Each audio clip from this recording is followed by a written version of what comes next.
Hey, everybody.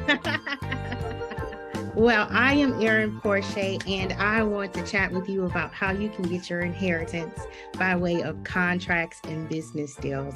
And this is the federal government edition. Jessica talked about local contracts, and there's multiple levels where you can access, win, and maintain contracts. So we're going to jump right in. And I love to connect with those that are in my circle, those that are around me. So for everyone in the room, I'd like for you to drop in the chat if you can describe your life and your business in one word. What would that one word be?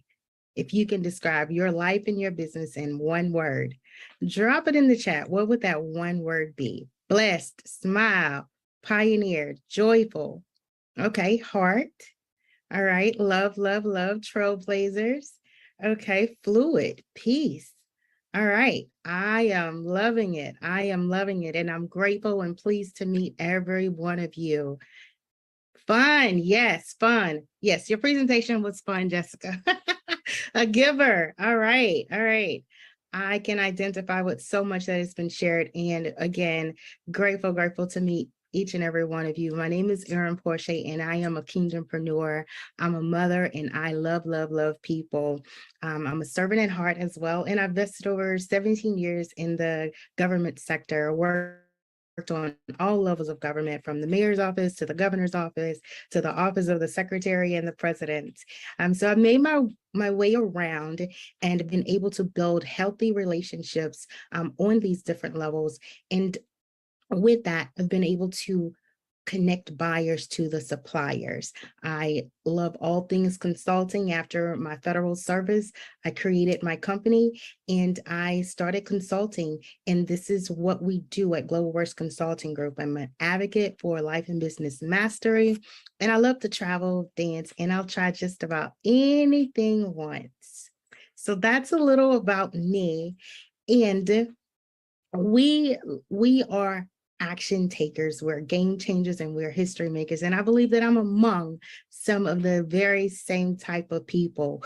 So with that, we are here to equip you all and empower you all and show you the ropes so that you can eliminate the guesswork, take action, and launch into this industry with clarity. I believe that it's so important that we have clarity, that we create a strategy, and we do the assessment just like you would do a business plan. And from there, chart out your path to getting the contracts and accessing this money. So a little bit about Global Works Consulting Group, which is my consulting firm.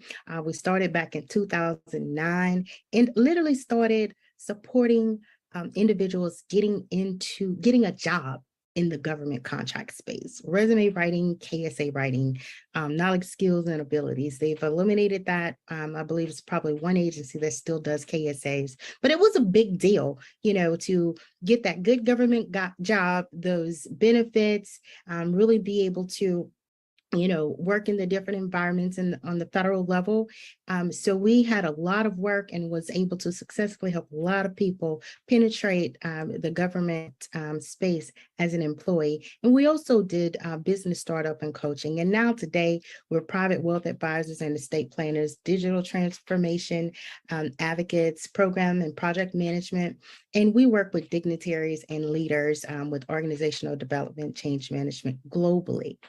So that's a bit about Global Works Consulting Group. And again, you've heard it. We are speaking the same language. We have the same understanding. We're here because we're leaving money on the table. And we are the advocates and the navigators that are here today to share with you that you have access. You have access because you have the capabilities, and most of you in your companies, you already have the capacity. So why aren't we doing business on the government level is the question here on the table. And we want to introduce you to the opportunities. We've already done some housekeeping. So my point here, since we're talking about contracts and business deals, prepare to invest, reinvest, and invest again. Because at the end of the day, when we make the commitment and we invest, you made the first investment that was showing up to get the information, right? And from there, we are here to support you, hold your hand, and show you the ropes. And most of all, at Global Risk Consulting Group, we work to eliminate the guesswork and show you where to go and how to get things done. We believe in removing the blockers. Okay. So with that, feel free to jot down your questions and ask questions as we get to the end of this. A couple fun facts. The government spends over $600 billion. They spent that in 2020, and they are spending more and more as we talk about some things to keep an eye on. You'll see that there is money on all levels of government where we can access. In July of 2020 as well, the government, they broke a record and awarded over $145 billion to small businesses, individuals like me and you, okay? And the other fun fact is the fact that Elon Musk gets government contracts, okay? When you think about SpaceX and all of those ventures, federally funded. And not many people are aware of such. So I'm here to tell you that there is so much opportunity in government contracts, and you can literally fund your vision and take your company to the next level. I wanted to share a little bit about the small business opportunity and help you understand that we fit in this category. We are small business owners, and to be a U.S. citizen, manage and run 51% of your company, you fit the qualification as a minority small business owner, and you must be for profit. That's important. To acquire government contracts, you must be for profit. There are some opportunities for nonprofits to get grants on the state and local level, and they dole those out as a contract. But to get those federal funds, federal contracts, you must be a for profit and be committed to running the day-to-day operations of your organization. So who's ready to get their portion of government contracts? All right. Yes.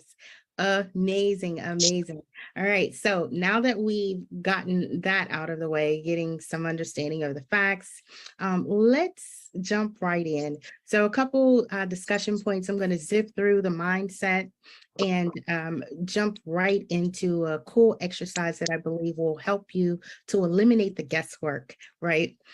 So with that, we are all aware that our mindset, the state of our mind, is what fuels us, it's what drives us, and it's our reason for waking up every single day and showing up and determining and deciding what we do next, right?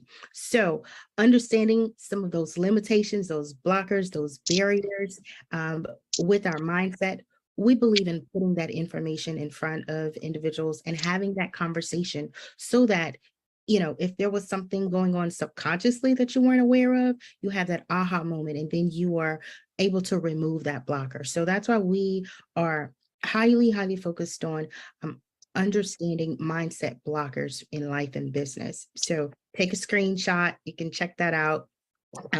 But I also encourage individuals to spend time visualizing yourself as a contractor, right? Spend time, if your goal is to be a millionaire, a billionaire, a trillionaire, whatever that goal is, right? A thousandaire, whatever that is, spend time visualizing yourself in that position, okay? Because you can achieve it.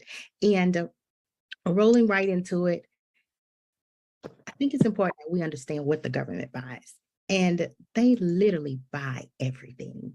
The government, like Jessica said, they have these acronyms, and NAICS codes is one of those terms that is used to identify how the government categorizes what they buy.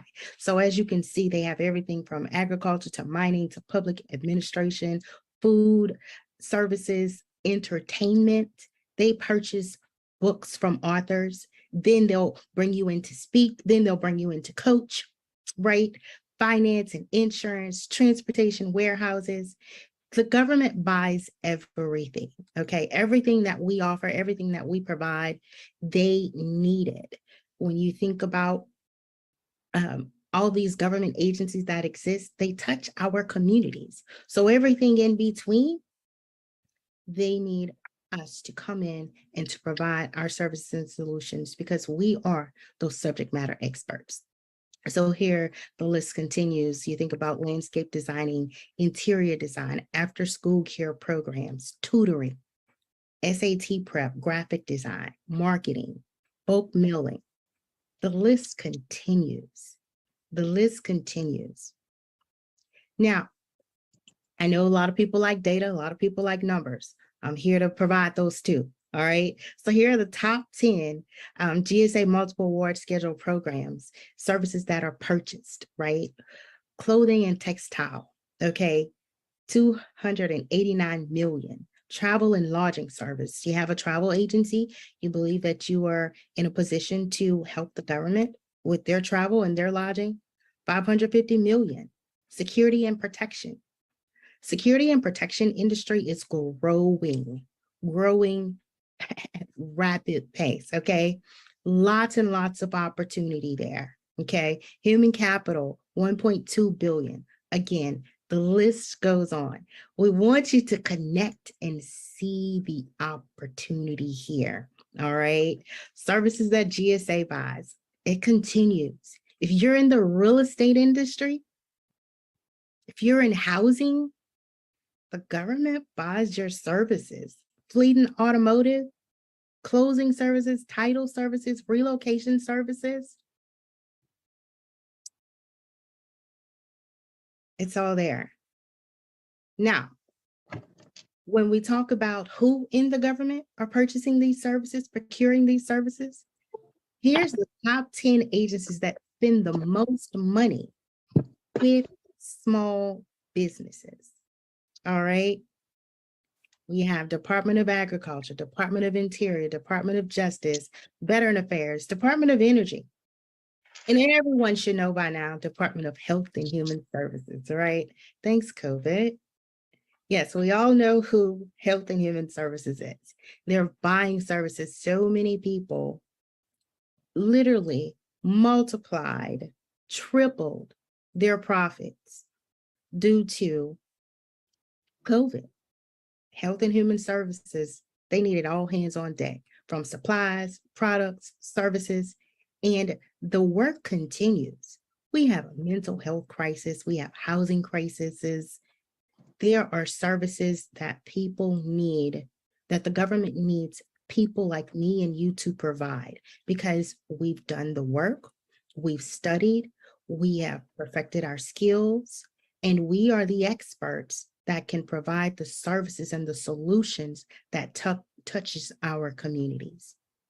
So that being said, you want to go to these websites of these agencies, surf their home pages, learn about their missions, and understand what about their mission aligns with the services and the solutions that you already offer. That's where you get started in government contracting. Those things that you do well, I'm getting ahead of myself. Those things that you do well, that's where you get started. So if you could write your own ticket, name a federal government agency that you would like to sell your services to. Drop it in the comments. We just flashed about 10 on the screen, and there are so many others that weren't there. But if you could write your own ticket, which agency would you align yourself with and see where you can procure a contract and offer your solutions there? Okay, DOD, Health and Human Services, great agency to work with. Veteran Affairs, Homeland Security. There we go. There we go. Awesome. Thank you all.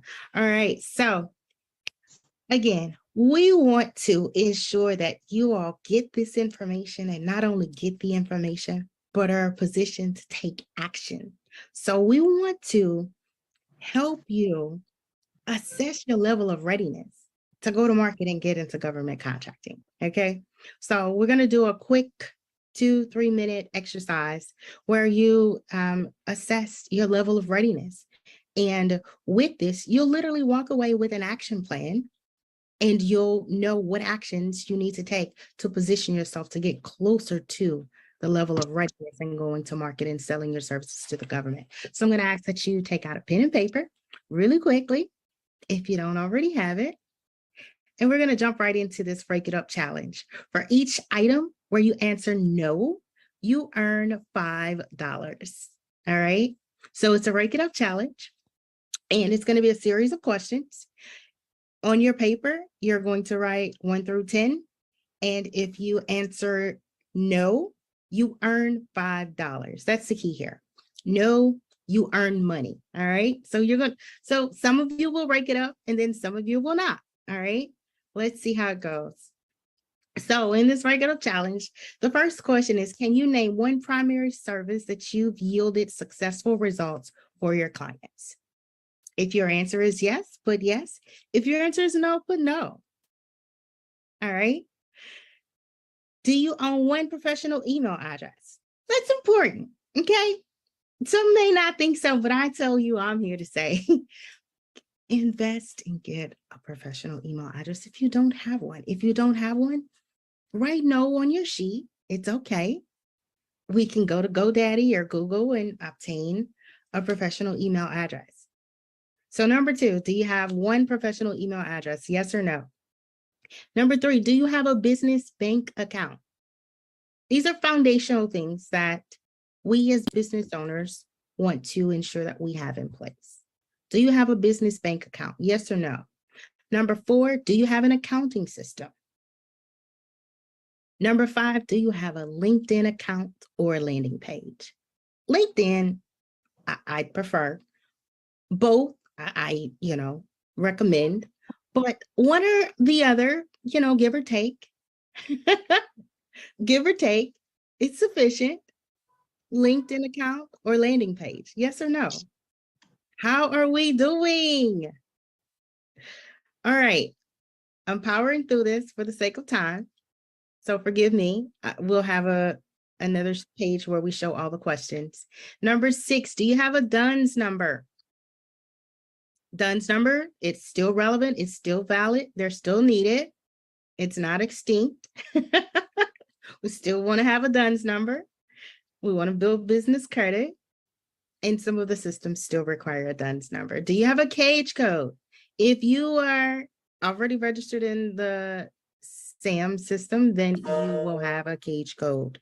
And that's the system for awards management, federal government contracting. Number 8, can you name your top 3 federal agencies that you want to sell your services to? Number 9, do you have a capability statement? Capability statement, in plain terms, it is like your business resume. It is the document that goes before you on behalf of your company and your marketing tool that speaks to the services and the solutions that you offer. And number 10, do you have a trusted advisor or a coach? All right. So how are y'all doing on the Break It Up challenge? Let's look at these questions one more time really quickly so that we can do a quick tally. Again, number 1, you want to answer yes or no. 2, 3, 4, 5, cage code. Continue, answering these questions. Make sure that you have done a tally. For every question where you answer no, you earn $5. So I want to know, what's the totals? How much have you all raked up? How much money did you all earn today in the Rake It Up challenge? Oh, wow. Oh, my. $20, $15. Colleen is broke. She got all her business in order, y'all. That was my Southern girl tone right there. She's broke $0. Go ahead, Carlene. I love it. $30. All right, $30, $15. All right, so we have some work to do. All right, that's all this tells us. We have some work to do. And what we all know is work is required. Work is required. So we're here to help you get to work. We're here to help you scratch those items off of your action plan that you now have and understand at what level do you get started, at what level, what layer do you enter, what entry point do you enter the government, what pathway do you take? And most of all, I want you all to understand that government contracting is the long game. It is the long game, and it is not overnight success. It is an investment of your time. It is an investment of getting crystal clear on your services and your solutions, packaging those services and solutions, and then making the offer to sell them to the government. All right. The government wants to do business with us. And it does come with a level of excellence, a level of expectation to be able to perform. I used to be a contracting officer in the federal government. And once I retired myself from the federal government, I became a contractor to the government. So I understand both sides of the house. All right. So I can speak from both sides of the house. And that's why I take the approach that I do, and I share the information and the level of detail that I do. Because being on the inside, managing contracts, looking at RFPs, et cetera, and so on, and then becoming a contractor as a small business owner, two totally different worlds. But I was able to take my experience and help and support other small businesses to understand the windows of opportunity and carve their path and their roadmap into government contracts. So I want to leave you all with a couple key tips and a winner's playbook for government contracting. Number one, find the synergy, right? Again, I said it earlier, leverage what it is that you have done well in your business, turn positive results and profitable results. Before you get started, that's what you want to package and offer to the government. Those are your expertise. Those things you already have systems in place and you have the capacity to say, yes, Veteran Affairs, we can come in and offer this service or this solution. Okay. Find the synergy. Go on their websites and see what connects. Diversify and grow. You can start as a subcontractor. You can start on the local level. You can start on a state level. You can start as a subcontractor on the federal level. There are many entry points and many pathways that we can take. When you posture yourself to start seeking out these opportunities with government contracting, things will align and you'll identify which entry point works best for the industry that you're in. There's so many variations when it comes to the industries in getting into the government contract space. But once you get started, it's a matter of making those adjustments, building the team, and establishing your operations, right? How you carry out the business, how you onboard a government client is totally different from how you onboard a B2B client or B2B, a corporate client. It's totally different. Most cases, you may have to travel. How do you plan for that? Have you done that before in your company? We understand all of those steps and the entire acquisition cycle, and are here to hold your hand and show you how to do business with the federal government. And not only access those contracts, win those contracts, but to maintain those contracts and ensure that your company is sustainable in the market. I've seen so many win the opportunity through relationships or whatever the case may be, and it wasn't sustainable because they didn't have the systems in place. And they also underestimated the capacity that was required to perform. So these are important things that we want to consider and ensure that as we embark upon this new journey to get into government contracts, wherever you choose to start, state, local, subcontractor, federal, that you seek out support from experts that can advise you along the way and help eliminate the guesswork. The last three, people are everything. I believe that people are our greatest assets. You know, AI and technology continues to grow. But guess what? We originated it. We created it. So we are irreplaceable. I mean that. I believe that.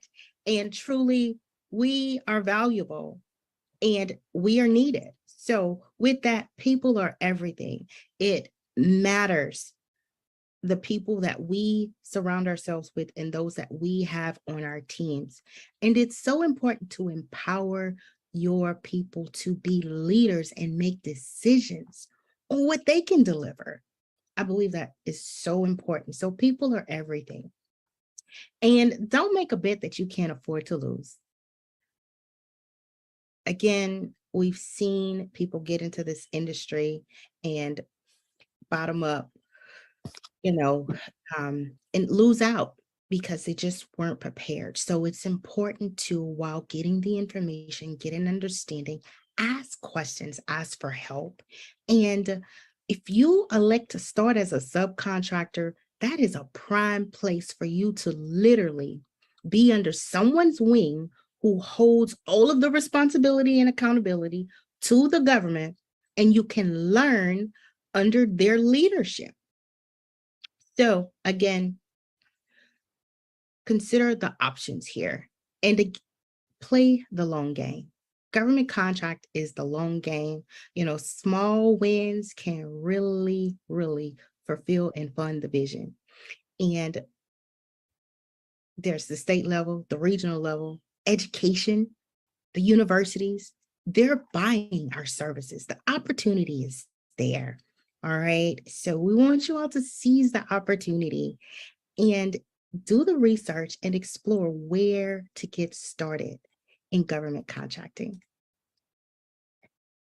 Again, the opportunities are limitless. So I encourage you to tap in, show up. There's relationships that you may not even realize that you can leverage, that you already have in the government contract space in your own backyard on a local level or state level. We can show you how to leverage those. And most of all, the government is really good about putting a lot of information out there. So Jessica was spot on when she said research in her R's.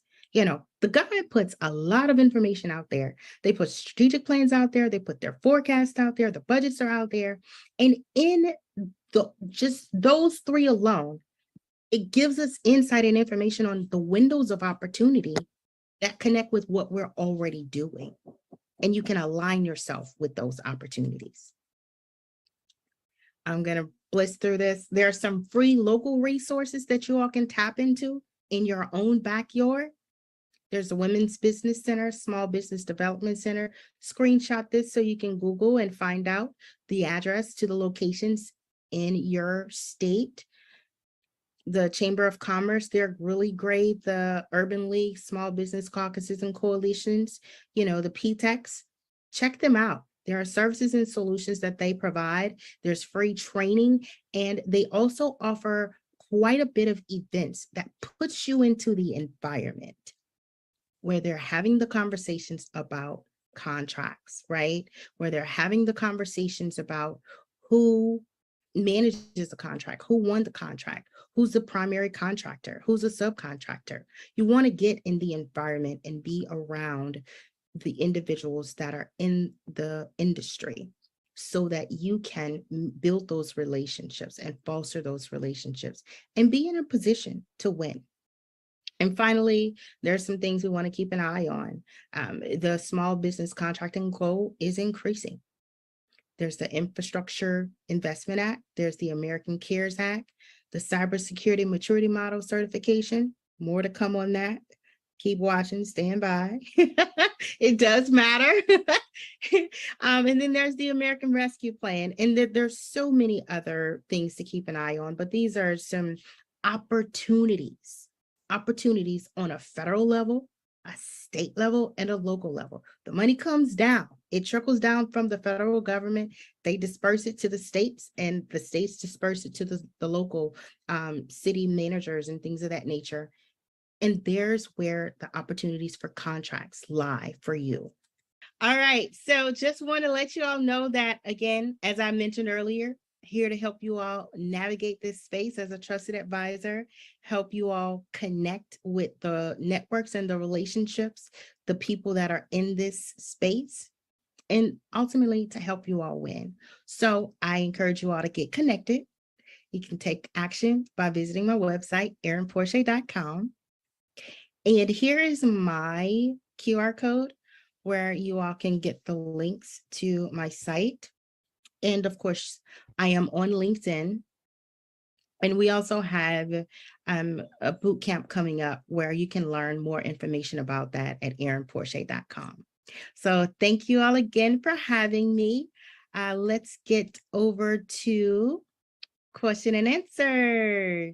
Hey, thanks. Great information. Where this goes for me is where do I find somebody to mentor me and find out what skills I can bring to the table and form this business and say, hey, I've got this for the government contract, having outsourced with them before. And you need to bring your A game. So where does that start for me?